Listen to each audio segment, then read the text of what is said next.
Hi everyone. We're now on to version 4 of the guidance accompanying the coronavirus job retention scheme.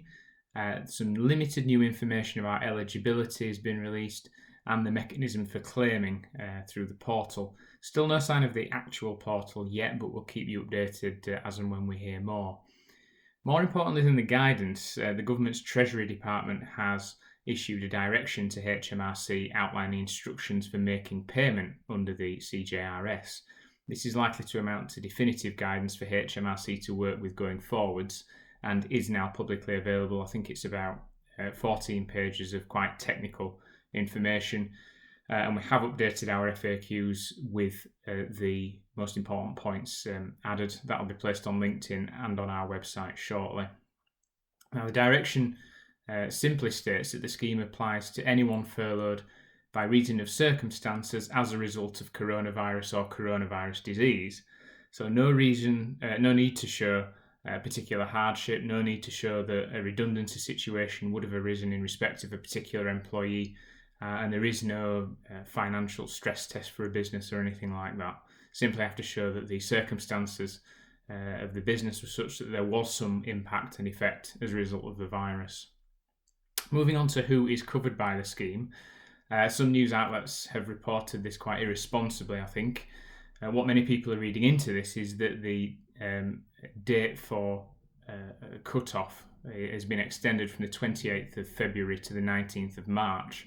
So anyone employed as at the 19th of March will qualify, potentially giving new starters an extra 3 weeks to be eligible under the scheme. That is actually accompanied by a further condition, though, that employers have notified HMRC on a real-time information submission on or before the 19th of March that this individual has started.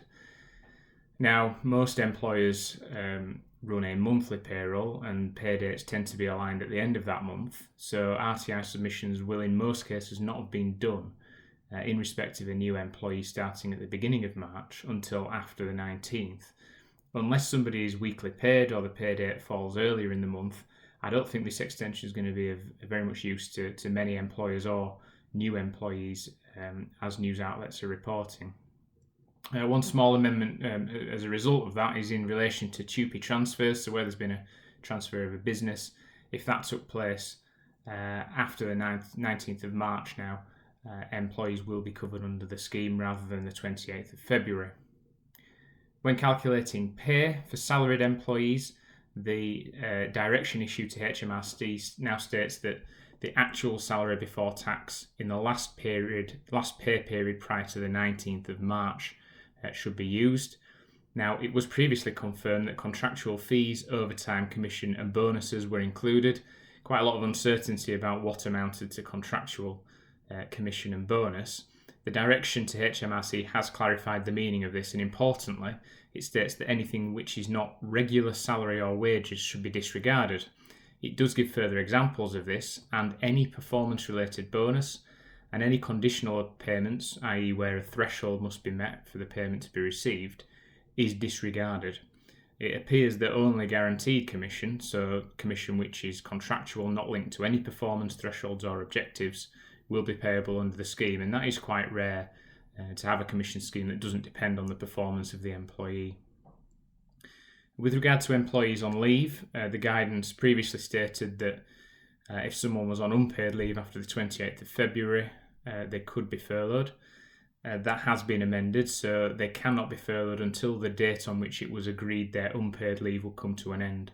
So if after February someone has gone on a sabbatical, we have to wait until the natural end of that sabbatical when it was agreed somebody would come back before they can be furloughed. SSP, the note to the Treasury now states that where SSP is payable at the time when a furlough instruction is given, the employee is not treated as furloughed until the original SSP period has passed. So if you have someone that is currently on sick leave, you're paying them SSP. Only when that sickness period comes to an end can you start to furlough an employee and claim the grant under the CJRS. Back to the government guidance that's been updated today, there is a little bit more information on the submission to HMRC. If a business has fewer than 100 furloughed staff, they'll be asked to enter the details of each employee directly into the system. That's name, national insurance number, claim period and amount, and the payroll or employee number if you have them. If you have more than 100 furloughed staff, you'll be asked to upload a file with the information, most probably in an Excel format. Again, confirming name, national insurance number, claim period, claim amount, payroll, employee, and number. The only other clarification in the note to HMRC from the Treasury is that it suggests a written agreement has to be in place covering off the furlough arrangements. That is in conflict with the government guidance that simply says employees have to be notified that they are being furloughed. So if you haven't got signatures or an email response from an employee agreeing formally to be furloughed, it might be helpful just to cover that off before you start to make claims under the scheme.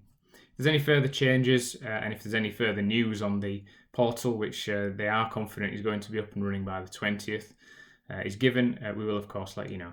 Thank you.